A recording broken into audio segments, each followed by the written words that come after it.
Hey, welcome to Triple FS, also known as the Fight Fan Fo Show. I'm your host, Fo, and we're about to get into this UFC fight night coming up tomorrow.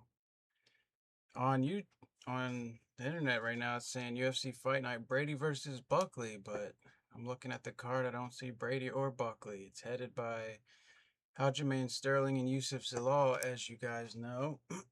So that might just be a typo or something, or maybe it was originally Buckley and it got canceled or something. I don't know how they could keep the name though. But I'm going to give my thoughts and my picks on the entire card, starting with the prelims. Let's see. What do we have? Actually, let me check on FanDuel because that'll give me the actual fights. All right, fight number one, according to FanDuel, 5:10 p.m. Eastern Time. We got Talita Alencar versus Julia Pilastri. Off the top of my head, I have no freaking clue who these chicks are. So let me do some quick research. All right, some decent wins from both ladies. Alan Carr's best recent wins against Ariane Carnelosi. She's got a win over Vanessa Demopoulos. But then on the other hand, Julia Pilastri, she's a little younger, a little taller, by an inch to be exact.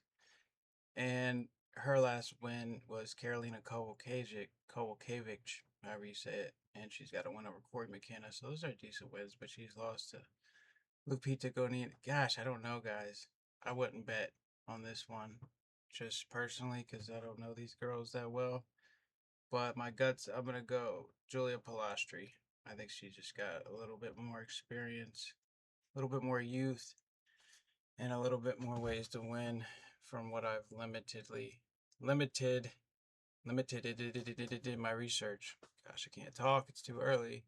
I'm still tired. Next up, though, second fight, we've got Victor Valenzuela versus Max Payne Griffin. Let's check out what these boys have been up to recently. Max Griffin, he's a man, 40 years old. My height, 5'11". I'm 5'11", 3/4, almost 6 foot. But he's coming off two losses, Chris Curtis and Michael Chiesa. The last one was Jeremiah Wells. Before that, he lost to Michael Morales, which is no shocker. But he's got a win over Tim Mean, so Max Griffin's pretty hit or miss. And I have no clue who Victor Valenzuela is. 13-4, 32 years old, 8 years younger, 5'9". He's got a longer reach, I think, than Max. He's coming off a win over Yusaku Kinoshita. I don't know who that is. It's not even in the UFC, so this must be his debut. This is one of those contenders, first fights versus a veteran, gatekeeper. Who's gonna win? Um, my my gut's going with the vet Max Griffin. He's a plus 118 underdog, so there's a good value there if you're betting. But yeah, let's move it on. Ooh, Francis the Fire Marshal. I like this kid, man. He's looking good, really good recently against Lucas Brennan. I have no clue who he is. Let's do some research. Francis Marshall, 27 years of age, 5'9", 72-inch reach, 145, 9-3. His last win was over Eric Silva by rear naked. He looked really good. I remember that. Just kind of bulldoze, dude. Got a split decision loss to Myron Santos, which isn't a bad loss. Beat Dennis Bazooka, who just got bazookaed by that new Brazilian prospect. Lost to Isaac Dolgarian, which he's got more experience or had more experience when they fought, so it makes sense. That guy, is he even in the UFC after that bet thingy where he fucked up that one fight or something? I forget. You guys let me know. But anyway, all right, Lucas Brennan, what the hell is he doing? 11-2. He's 11-2. Francis is only 9-3. So this guy's got more fights. This is his first UFC fight, so that should be telling. I think Francis Marshall's got this one, guys. He's a minus 590 favorite, and I think he's just way more settled into the UFC. I think he's just gonna probably steamroll this new kid. But who knows? It's UFC. You guys never know. So don't take my word as fact. It's just suggestions here. All suggestions here. Let me be clear. And sorry about the set, guys. This is the second show of the Fight Fan Fo show, Triple FS. I'm going to eventually get a green screen and have it to where my bed's not right in the thing. I know it looks trashy, but I'm washing my sheets right now. Yeah. Moving on. Jafel Filio versus Cody Durden. Cody Durden's a plus 440, so they really think he's going to lose this one. Let's see who Jafel is. Get a quick pause in here. I mean, Cody Durden's a dog. You can't count this man out. I've seen him win fights I thought he should have lost, but he is coming off of 4 losses against Niam Jargal, Tumbekov, Alan Nascimento, Jose Ochoa, and Joshua Van. His last win was against Matt Schnell, Ninja Choke. And this Jafel Filio dude, he's really good, man. He's called Pastor. I don't know if he's religious, probably. All these fighters are religious now. Every fighter gives their glory to God. Like, bro, I appreciate your faith, but I doubt God cares if you want to fight, to be honest. These guys' egos are just insane. They really think God gives a shit if they fucking win a fight or lose a fight. Get the fuck out of here, bro.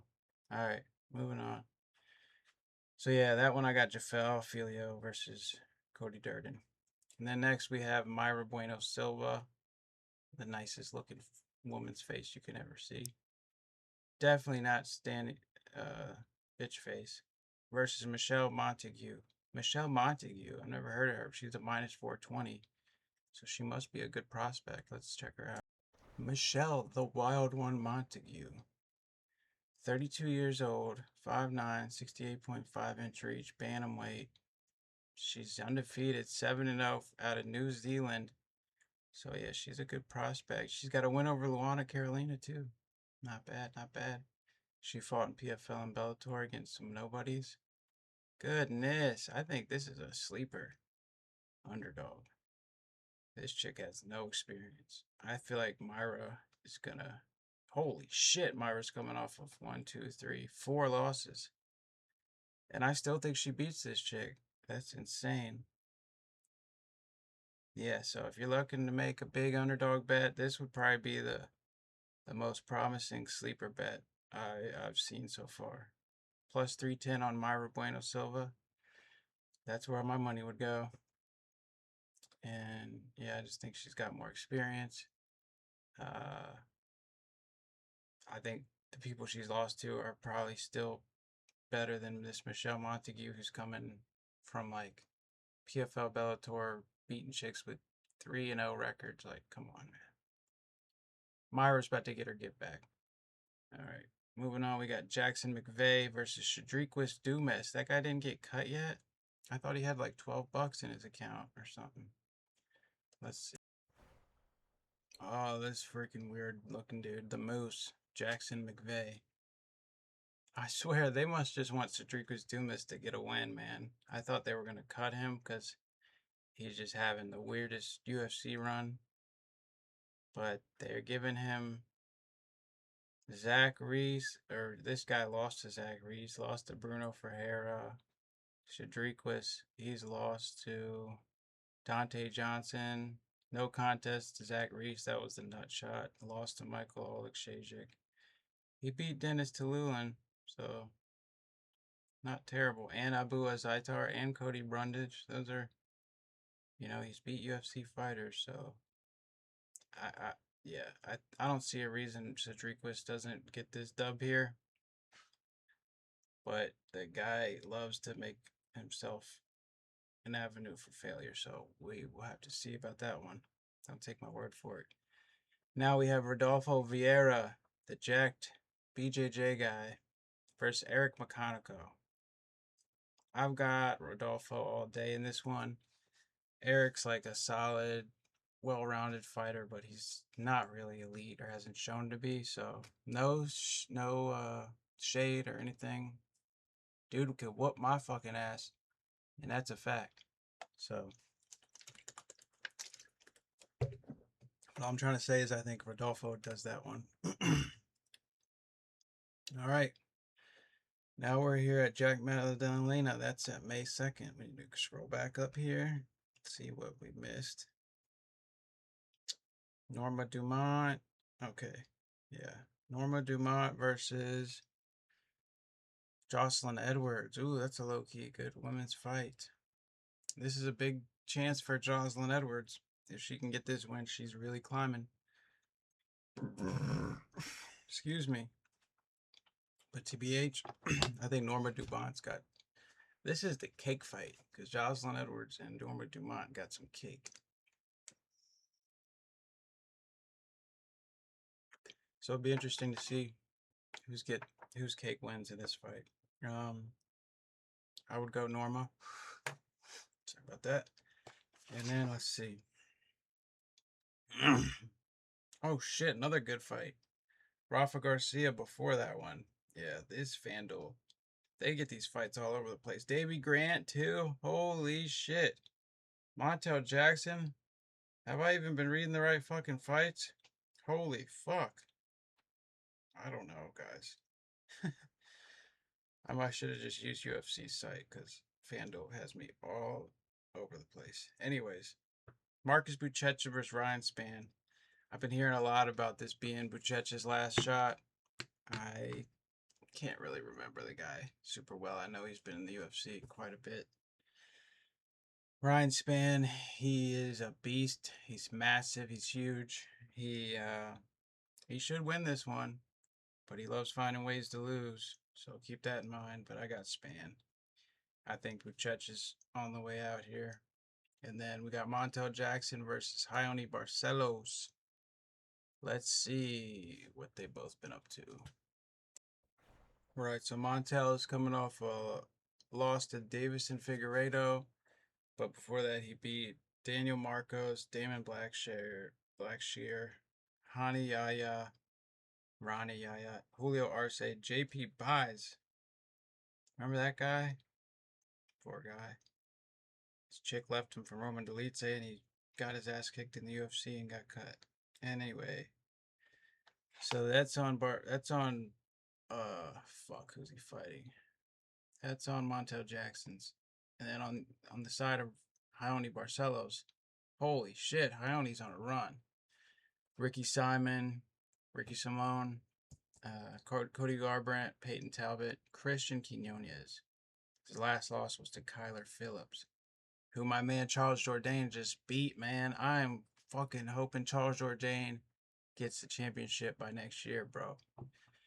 That's my favorite fighter. This guy is just so much excitement. Not to mention he looks like Frenchie from The Boys. He talks like him too. I just want to be in my performance for my fans.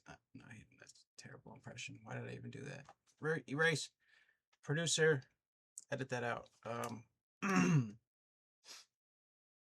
Yeah, I think Raoni probably on paper should win this against Montel.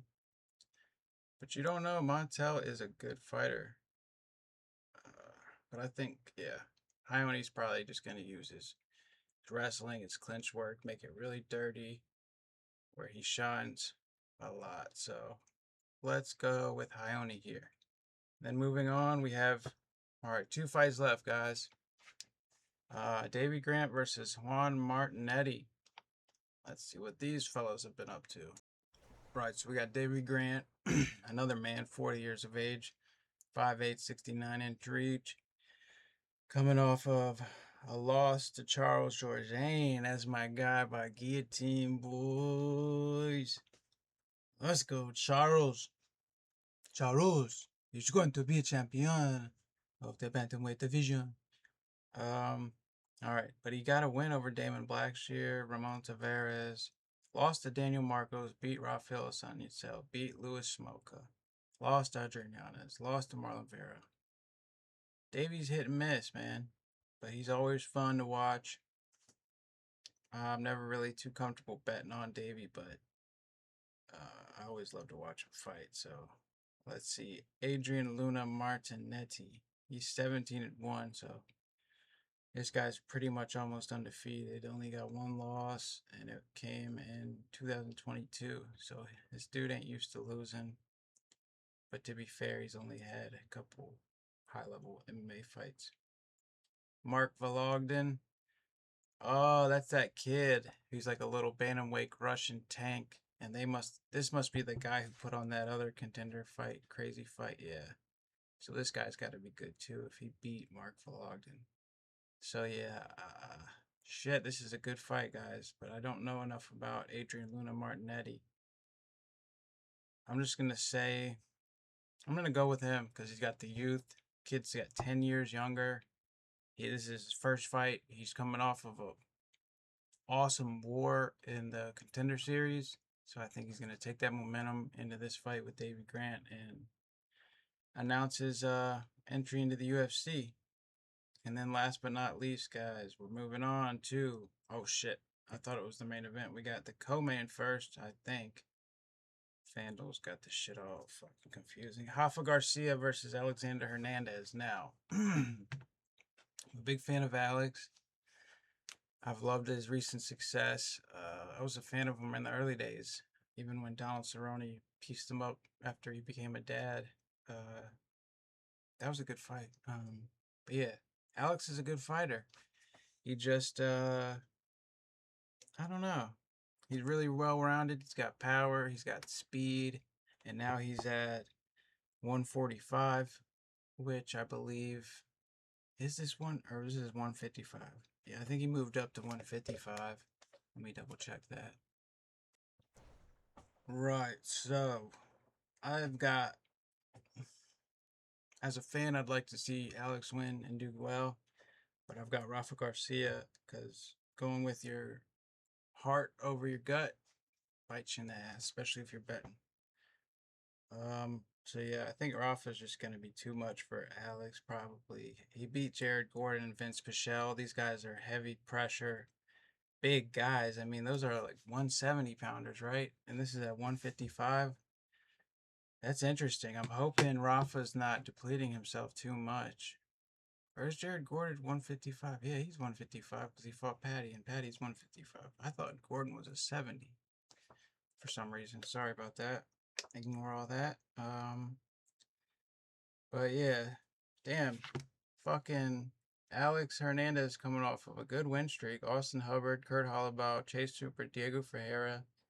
And then on Rafa Garcia's side, he's coming off of Jared Gordon, Vince Pichel, lost to Grant Dawson by ground and pound TKO. That's not good.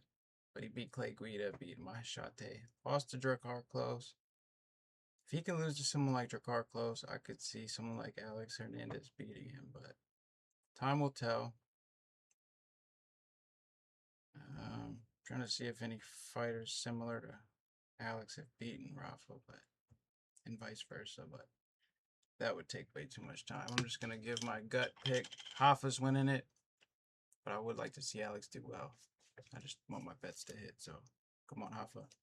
Now to the main event, coming up on the 20-minute mark. Aljamain, Funk Harbor. Do y'all see that shit? They wouldn't even let him promote his fucking rum. Like, bro, this guy's been in the UFC for how long? How long has he been putting on fights for y'all? And he can't even promote his own fucking. But Conor McGregor gets up there with proper number 12 all day long.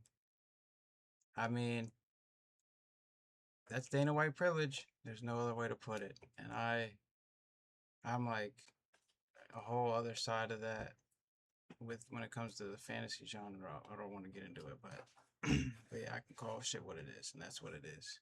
It's fucked up. They hate on you, man, Aljo, and for no fucking reason other than he's not the most fan friendly style. But the guy, man, he still does need another win before they give him a title shot. But still, the guy deserves respect. He's earned it. He's a former champ. He's a veteran. Let him put his fucking rum on the table. Oh, it's got to be Monster. You're fucking bullshit. If Connor can do it, anyone can do it. Rules shouldn't just apply to the special, shouldn't not apply to special people, and then everyone else who's less than or foreseen by the brand, the brass is less than. That's fucked up. That's where you get into problems.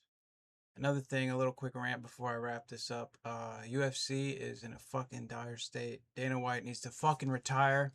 This bald fuck cares more about power slap and fucking Zuffa Boxing. Who gives a fuck about that? His ego is so huge, bro. Dana probably just looks in the mirror and jerks off every night because this guy fucking loves the sound of his own voice. He just can't wait to be asked about Eddie Hearn in all these press conferences so he can talk shit and act like a kingpin. He even dressed like Kingpin the other day. Fucking bald schmuck. I don't know. I don't hate him. I just hate the way he runs the company.